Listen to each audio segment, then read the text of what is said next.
So I'd like to begin actually with some words from a prophet who you may know, and you may have heard this prophetic oracle before. Here's what it says. Rain makes corn, corn makes whiskey, whiskey makes my baby feel a little frisky. Back roads are bogging up, my buddies pile up in my truck. We hunt our honeys down, we take them into town, start washing all our worries down the drain. Rain is a good thing. Amen. It's amazing that Luke Bryan will get some Pentecostal A&Ms from us.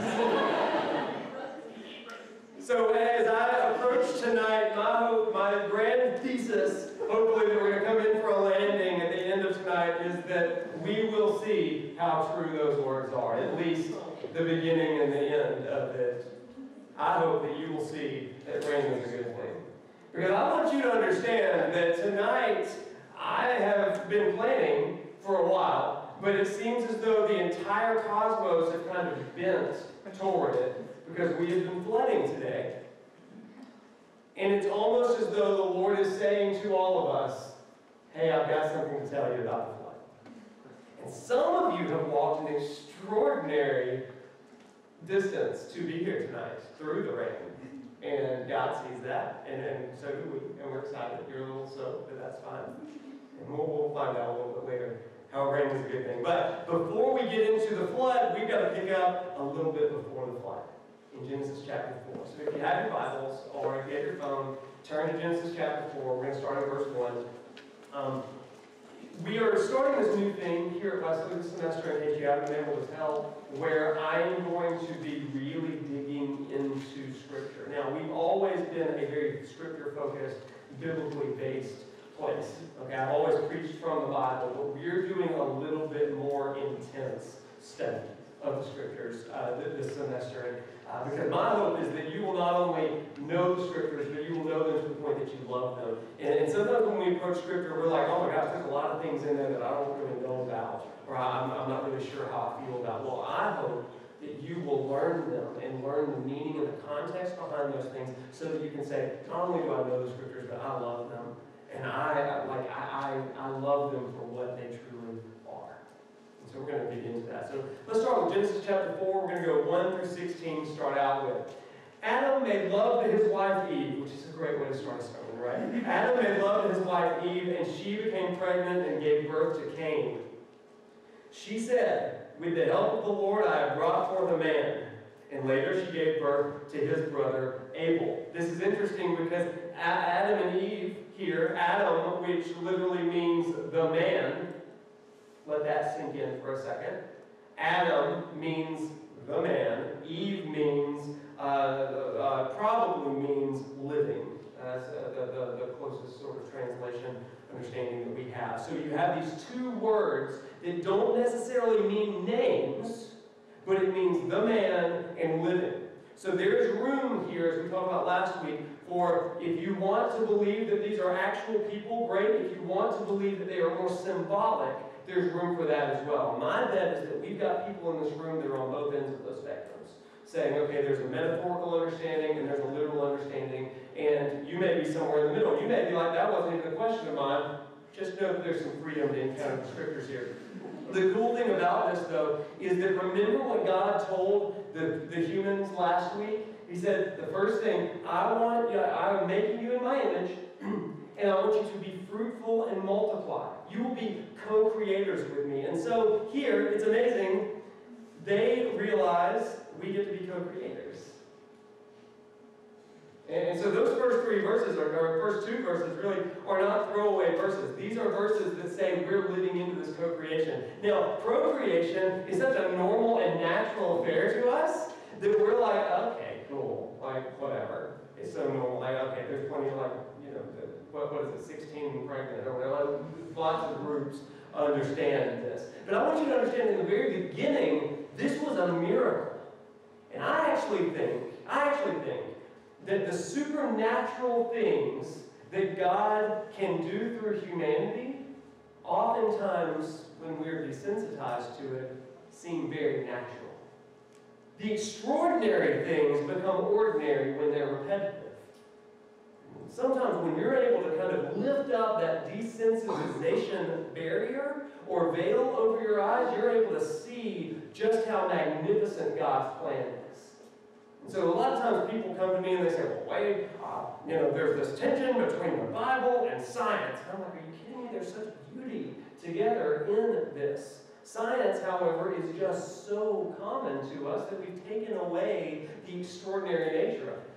What is science? What is science except trying to bring sense to this world that God has created? And when I read a science, I was in an astronomy class when I was in college. Terrible idea, I won't get into it. I really struggled with it. But the thing that I loved about it was that I was able to learn about the Creator in this class by discovering more about the creation. And that was the way that I looked at all of my science classes. I struggled in them, but that's only because God didn't make me a math person. That's fine. God made me much more of a humanities person. So I look at the stars, and I'm not really interested in the distance. I'm more like, let's just learn about God. Let's just learn about the symbols and the meaning. Anyway, let's keep going.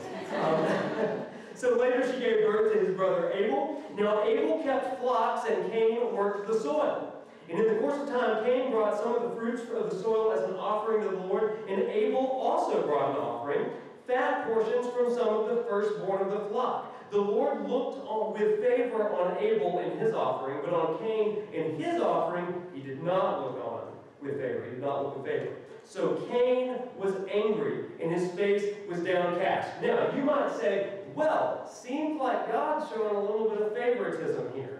And a casual reading of this would absolutely indicate that God is showing some favoritism. Abel have I loved, Cain have I hated, that sort of thing, right? But upon closer look, understanding a little bit more of the context, we see some different things going on here. For instance, things that the text assumes you know, but 2019 college students, you don't know, or maybe you do, I don't know, is that there are seasons when certain things are harvested.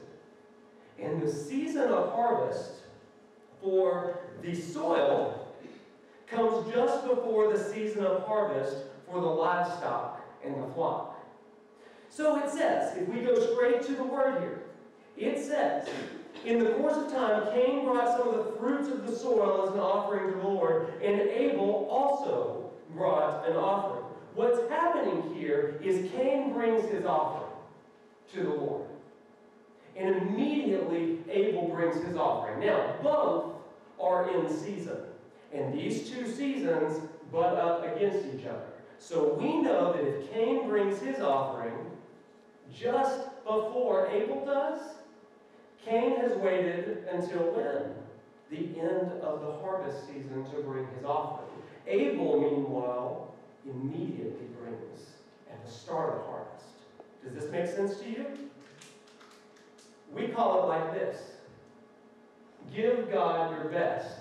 Don't give God the rest. And that's what Abel did.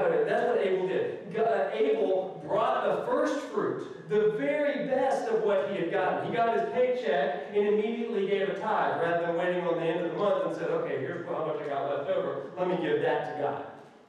And that was Cain's sin.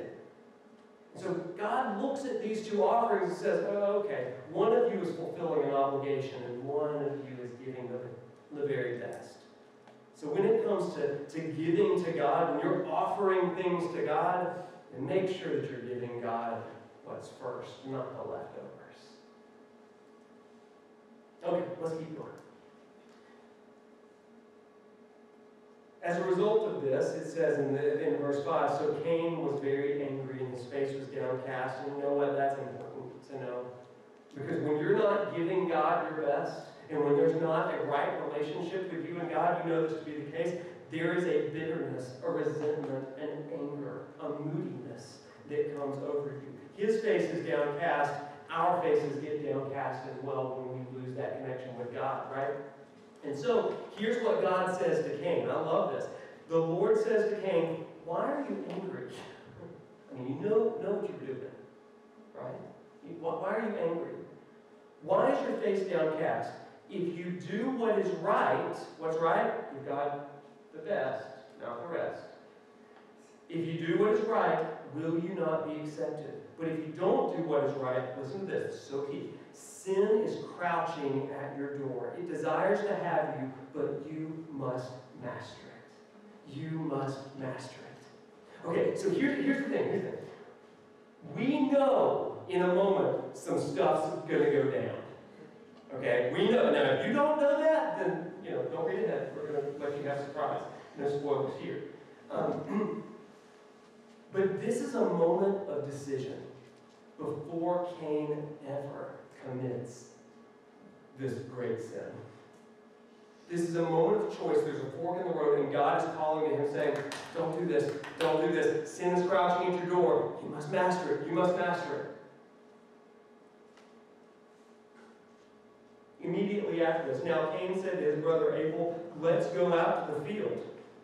While they were in the field, Cain attacked his brother Abel and killed him. Sin is crouching at your door. You must master it.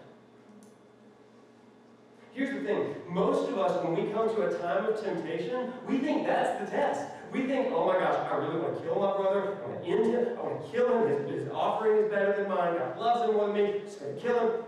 Y'all, that's not the great moment of temptation. Temptation comes long before you tell your brother, hey, let's go out in the field. When did temptation begin to come for his brother? Temptation began to come when his heart was distanced from God. Let me tell you about John Wesley. So, welcome to the Wesley Foundation. Some of you just assumed, oh, hey, Wesley, that's kind of neat. John Wesley, back in the 1700s, was a renewal movement priest. Okay? He was an Anglican minister, and he wanted to start this kind of revival movement of prayer and holiness of heart and life. He went out and he preached in fields against really his better conscience, but he did it anyway, and people just kept coming to the Lord. So one of the things that he decided to do was form groups of these people out in the field, miners particularly. He said, let's all make groups, and here's some questions that you need to ask. There are questions like, how is it with your soul? How have you been tempted this week? Who are you sharing your faith with? These are the questions, by the way, that we emulate and model in our upper discipleship groups called Phoenix groups. If you want more information about that, I'd love to talk to you about it. But this was the original sort of thing.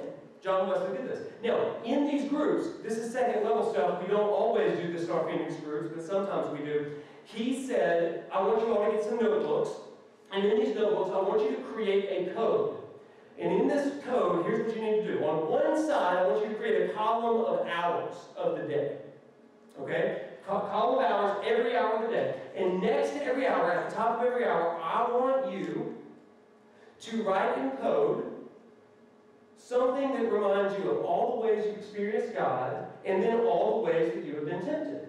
And if you've been tempted, and you fell to it, I want you to square a circle. Or whatever. Put it in code, because when somebody finds this, you don't want to be embarrassed. Whatever. This is just for you and your eyes alone.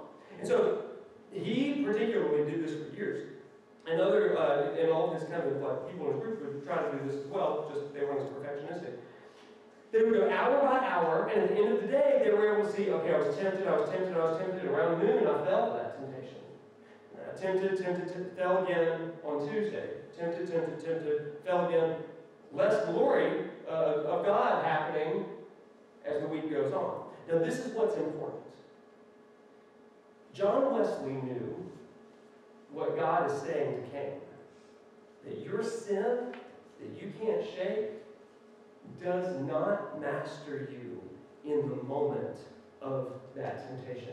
It begins to master you when it's still a desire and it's conceived, when that experience of the presence and glory of God begins to dwindle in your life. Does that make sense to you?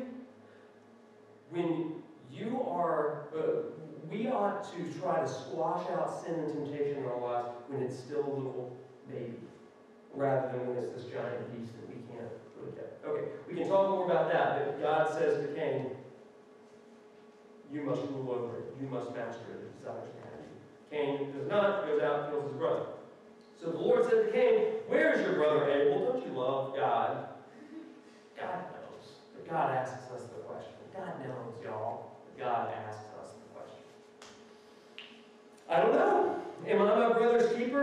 good reply. The Lord said, "What have you done? Listen, your brother's blood cries out to me from the ground." Your brother's blood cries out to me from the ground.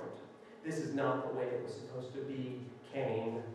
You have spilled blood on the creation that I created, and your brother's blood, which I gave him, by the way, has now spilled out onto the ground, which I also created. In creation, you are throwing it back into chaos, and I fixed that. And you're throwing it back into chaos. You've got to stop this. Now you are under a curse and driven from the ground, which opened its mouth to receive your brother's blood from your hand. When you work the ground, it will no longer yield its crops for you. You will be a restless wanderer on the earth. And Cain said to him, "This punishment is more than I can bear. Today you are driving me from the land, and I will be hidden from your presence. I will be a restless wanderer on the earth, and whoever finds me will kill me." But the Lord said, No, not so. Anyone who kills Cain will suffer vengeance 7 times over. So the Lord puts a mark on Cain so that no one who found him would kill him. So Cain went on from the Lord's presence and lived in the land of Nod, east of Eden. There's some interesting other things about Cain that happens there, but the big thing here, I want you to understand, is that God created protection around this one that brought chaos into the world. What does that tell us about God? Tonight's sermon is not so much about humanity as it is about God. Chapter 5, let's move on. This is the written account of Adam's family line, and here we get some classic genealogy, which we all love. When God created mankind, He made them in the likeness of God. Check, we've been there. He created them male and female, blessed them. He named them mankind when they were created, or humankind. When Adam had lived 130 years, he had a son in his own likeness, in his own image, and he named him Seth. After Seth was born, Adam lived 800 years and had other sons and daughters. Altogether, Adam lived a total of 930 years, then he died. When Seth had lived 105 years, he became the father of Enosh. After he became the father of Enosh, Seth lived 807 years and then had other sons and daughters. Altogether, Seth lived a total of 912 years. He died. When Enosh had lived 90 years, he became the father of Kenan. After he became the father of Kenan, Enosh lived 815 years and had other sons and daughters. Altogether, Enosh lived 905 years. He died. When Kenan had lived 70 years, he became the father of Mahalalel. Great name. After he became the father of Mahalalel, Kenan lived 840 years and had other sons and daughters. Altogether, Kenan lived 910 years, died. Mahalalel lived 65, became the father of Jared. After he became the father of Jared, Mahalalel lived 830 years, had other sons and daughters. You get the picture. He died after 895 years. Jared, 162 years. Jared became the father of Enoch. After he became the father of Enoch, Jared lived 800 years, had other sons and daughters. Jared lived 962 years. He died. Then we have a change.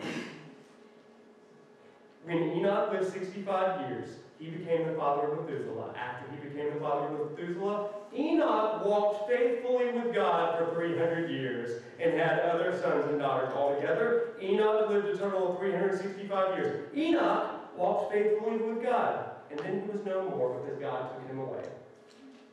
Now, that is not a puzzling little addition, because right after that, we talk about Methuselah. Methuselah lived a total of 969 years, then he died. And we are back into the normal genealogy after that. So as a reader, that makes us think, what is going on with Enoch? What do we know about Enoch? The only thing we know about Enoch is that he walked faithfully with God, which brings us to chapter 6. I'm going to begin in chapter 6, verse 5. If you specifically want to talk about the Nephilim, let's go get some coffee sometime. We don't have time tonight to do that. Let's go to chapter 6, verse 5. Now the Lord saw how great the wickedness of the human race had become on earth, and that every inclination of the thoughts of the human heart was only evil all the time. And check out verse 6, you guys. The Lord regretted that he had made human beings on the earth, and his heart was deeply troubled. That is not a throwaway verse. The Lord regrets making humanity. Now, do you believe that God is omniscient? Do you believe that God is all-powerful, omnipotent? Do you believe that God is all-knowing? Then this is a difficult verse for you. Because this God, who is all-powerful, all-knowing, all things that God does is perfect, exhibits of regret. And so, as a result of that, the Lord said, I will wipe from the face of the earth the human race that I have created, and with them all the animals, all the birds, all the creatures that move along the ground, for I regret that I have made them. But Noah found favor in the eyes of the Lord. Over the last few weeks, over the last week, a little bit of a confessional piece, I have been watching a TV show called Watched. Okay, I think I talked about it a little bit last week. I'm a lot more into it, meaning I've watched the entire series. In Botched, you've got these two plastic surgeons, and they are really, really great plastic surgeons, apparently. And their whole shtick is, if you've had plastic surgery disaster, come and see us, and we will fix it. So the idea is, come, you're all messed up, we're going to fix you.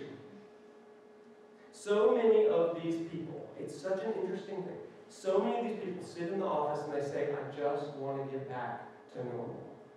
Some of them say, I thought about ending my life so many times because of this deformity, because of this thing that went wrong, because I'm botched. And I want you to understand something. There is something deep in the human spirit for all of us that says if we can't have perfection, then let's throw it away.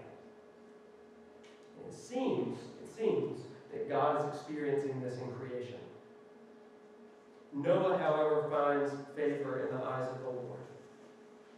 And so, this is the account of Noah and his family. Noah was a righteous man, blameless among the people of his time, and what? And he walked faithfully with God.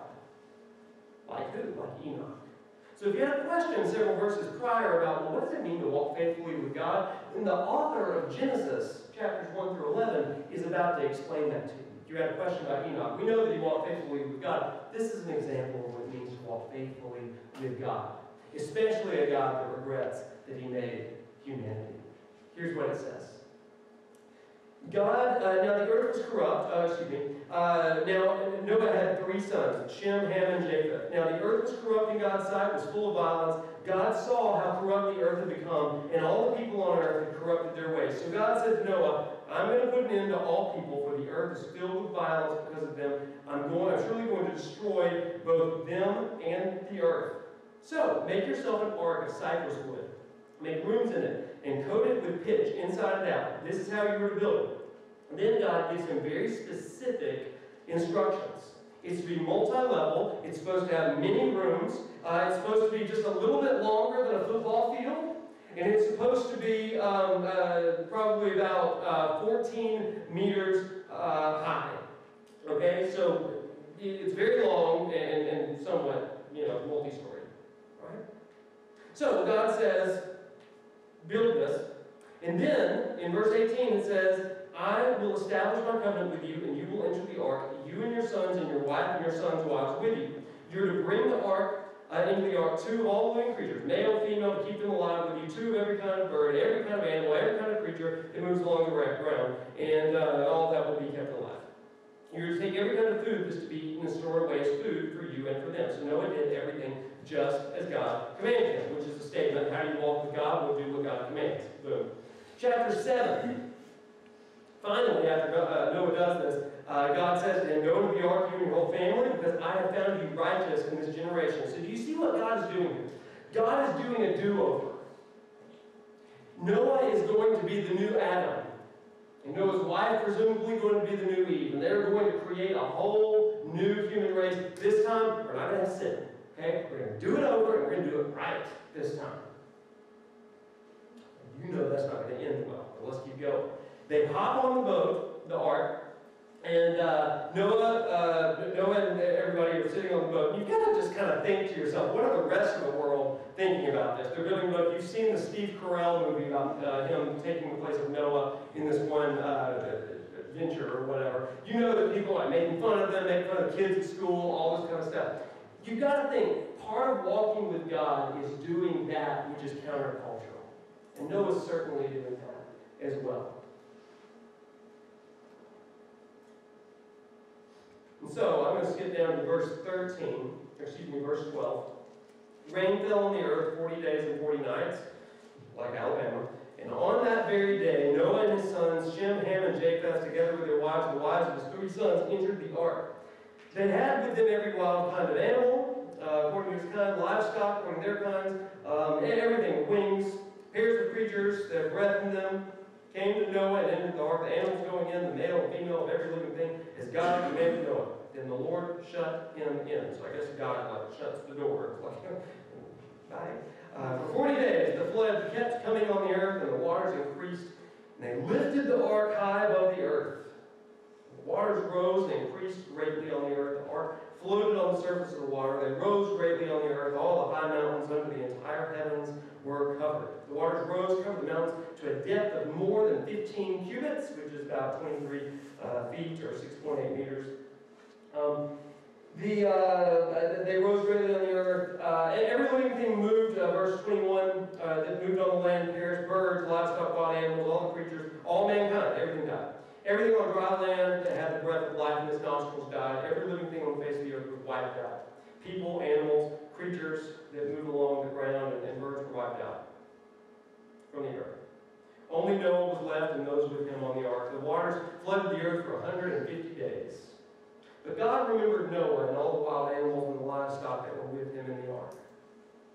So he sent a wind over the earth, and the waters receded, and now the springs of the deep and the floodgates of the heavens had been closed, and the rain had stopped falling from the sky. Now this is really interesting. Because in this world, water is kind of unknown and chaotic and mysterious. Remember, in chapter 1 of Genesis, it says the Spirit of God hovered over the waters, and this was a time of chaos. And God brings order into that chaos. Well, God brings chaos back into it through the form of water. Now, if you were paying attention last week, we talked about how the earth in this mindset, in Genesis and Mesopotamian and Babylonian understanding, the earth is very much like a snow globe, and the heavens are above that partition in the sky. So there's this idea when the heavens of the snow globe open up and the water comes down. I want you to think of this. It's not just water, but this isn't just a weather occurrence, but this is the flood of tears from the heavens that is mourning creation. And so for 40 days and 40 nights, the heavens, presumably God, is weeping over creation, a flood of regret and disappointment and despair. You say, well, what more is there about this? This same story is found in Mesopotamian and Babylonian texts. You find it in allusions to it in the Epic of Gilgamesh, which you may have read about. You find it in particularly a story about a guy named Utnapishtim. Okay, I'm not going to bore you with all of the details of that. It's this, starring Utnapishtim instead of Noah. Alright?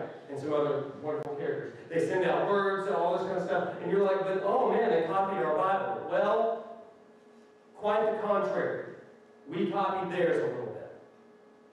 Why? Because these were important stories for understanding the world and understanding the world of the divine, particularly for the Mesopotamians, for the Babylonians, and for the Israelite Jewish people.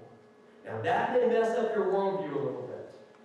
But as somebody once told me, never run from truth, because Jesus is the way and the truth and the life. So if that thing is true, then let's wrestle with it, and let's figure out what God's doing. And this is what I think God's doing, because the Israelites are saying, this story tells us something extraordinary about who our God is. Eventually the tears of the divine subside.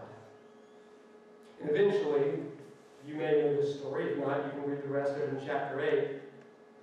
Noah sends out a bird, sees if there's land out there, because the bird will surely either come back with a twig or something, or just not come back at all if there's land. And eventually, he gets the sign that there is land out there, and so the flood waters are receding. They park the boat, ark, and they begin to leave. And that's when we go to chapter 9. This is where we're going to end tonight, in chapter 9. God blessed Noah and his sons, saying to them, be fruitful, multiply, and fill the earth. Sound familiar? This is a new creation. The fear and dread of you will fall on all the beasts of the earth and on all the birds of the sky, on every creature that moves along the ground, and on the fish of the sea. They are given into your hands. Everything that lives, moves, will be food for you. Just as I gave you the green plants, I now give you everything you must not eat any meat that has lifeblood still in it. And your lifeblood I will surely demand an accounting. I will demand an accounting from every animal. And from each human being too, I will demand an accounting for the life of another human being. Whoever sheds human blood, by humans shall their blood be shed. For in the image of God has God made mankind. As for you, be fruitful and increase in number. Multiply on the earth and increase upon it. And so that should be the end of the story, verse 7. It should be. It's not. And this is where most sermons on the flood kind of come to their climax. And that climax usually goes something like this. God is a just God, and the wicked will be swept away in their sin. And usually people say, amen, yes. Because we usually assume that we're the righteous ones, and the wicked are out there, right? So it's like, yeah, get them, God. And so we read this story and we're like, yes, we want justice in this world. Why do the wicked prosper? Well, bring back the flood, because they sure didn't prosper back then. God adds something really interesting here, though, by saying, and from each human being too, I'll demand an accounting for the life of another human being. Whoever sheds human blood, by humans shall their blood be shed. For in the image of God has God made mankind. There is a justice. That justice is not going to come to the flood. That justice is going to come in the blood. Because God knows that the flood is not enough.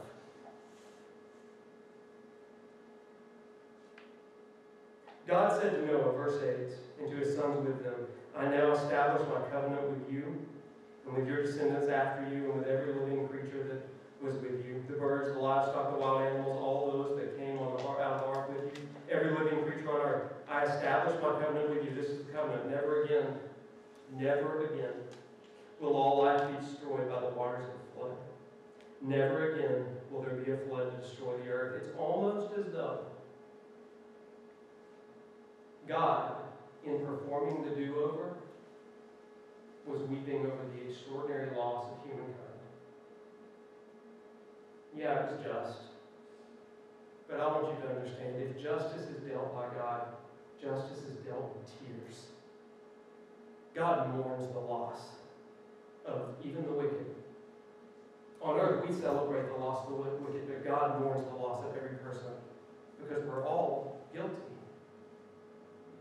And yet God still chooses to love us. Which leads to this next thing. And so God said, this is the sign of the covenant I'm making between me and you and every living creature with you. A covenant for all generations to come. I've set my rainbow in the clouds, and it will be a sign of the covenant between me and the earth. Whenever I bring clouds over the earth, and the rainbow appears in the clouds, I will remember my covenant between me and you and all living creatures of every kind. Never again will the waters become a flood to destroy all life. Whenever that rainbow appears in the clouds, I will see it, and I will remember the everlasting covenant between God and all living creatures of every kind on the earth. So God said to Noah, this is the sign of the covenant I've established between me and you and all the earth. And this is the stuff that bumper stickers are made of, right? It's rainbows. It means equality. It means peace. It means unity. But what I want you to understand is that that is a very modern understanding of the rainbow. In the text, and what the original meaning of this text is, this is not about unity and peace and harmony. This is about a weapon. Because in this time of warfare, this rainbow is a weapon of war, and it is a bow that stretches across the sky. And what do you do with a bow? Well, you put a line on the end of it, and you pull out an arrow, and you aim, and you shoot. The question is, which way does the rainbow point? It points up toward the heavens. And this sign that God is making with humanity is this. In the flood, the weapons of heaven, the tears of heaven, were all pointed at the earth. But the covenant says, from now on, I'm going to bear heartbreak because I love this people. Any pain is going to come back on me, but I will not destroy them because they are made in my image. Any sin sin they commit, any wickedness is going to be dealt with by blood. And God knows that it will be his own blood. God bears the heartache and the heartbreak of our free will. When God chooses to love us, God chooses heartache, disappointment, vulnerability. Have you ever told someone that you love them and you weren't sure that they loved you back? It's paralyzing. But it's worth it. And you open yourself up to pain because you want that genuine relationship. And that's what God does with us. God says, I am willing to be vulnerable and take on heartbreak for you. I will weep a flood of tears. Jesus wept. Jesus looked over Jerusalem and mourned and wept over Jerusalem. Jesus bore the nails and the scars and the tears for us. God's disappointment and regret is an outpouring of love for every one of us.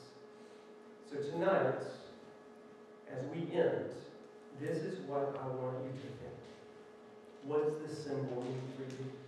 What does it mean for God to choose heartbreak in relationship with you? How have you broken God's heart? How does the world break God's heart? And how do you live as Noah did, to walk faithfully with God and make a new beginning? That's the opportunity God's given us. Let's pray. Oh God,